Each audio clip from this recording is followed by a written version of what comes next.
Hi everyone, তোমাদের সাথে একটা নতুন ভিডিও শেয়ার করার জন্য এই ভিডিওটা আমি বানিয়েছিলাম। তো এটা একটা অন্যরকম ভিডিও। আমার ছেলে যখন প্রায় 6 মান্থ কমপ্লিট হয়, ওকে কী কী সলিড ফুড দিয়েছিলাম সেটারই একটা ভিডিও বানিয়েছিলাম।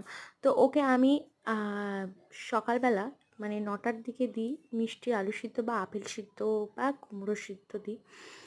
আর লাঞ্চে যেটা দেখলে ডাল, আলু, গাজর এটা কেটে রেখেছিলাম, ওটাও লাঞ্চে দেওয়ার জন্য। তো মিষ্টি আলুটাকে ভালো করে পেস্ট করে নিয়েছিলাম। আমি হাত দিয়েই ম্যাশ করে নিই, কারণ আমি মিক্সি ইউজ করি না। তো দেখছো ওকে দেবো আর ওর মুখটা কেমন করবে, ওর একদম পছন্দ নয়, ও একদম পছন্দ করে না মিষ্টি আলু সিদ্ধটা। তো অনেকেই বলে মিষ্টি আলু সিদ্ধটা বাচ্চাদের জন্য খুব উপকার। আমি ওই জন্য এক এক সময় রাখি মিষ্টি আলু সিদ্ধটা, নয় লাঞ্চে রাখি, নয় সকালের দিকে রাখি। তো ওকে খাওয়ানো যে কি মুশকিল তোমরা না দেখলে বিশ্বাস করবে না। ওকে খাওয়াতে প্রায় 1 ঘন্টার মতো সময় কেটে যায় আমার। তবুও আমার বেশ ভালোই লাগে, কারণ আমার বাচ্চাদের একটু খাওয়াতে একটু ভালো লাগে, সময় লাগুক কিন্তু আমার ভালো লাগে।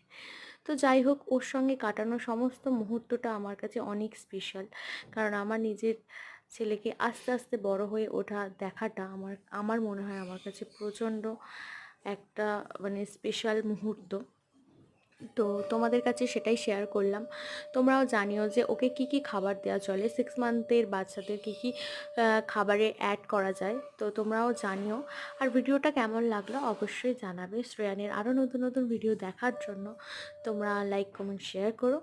Thank you.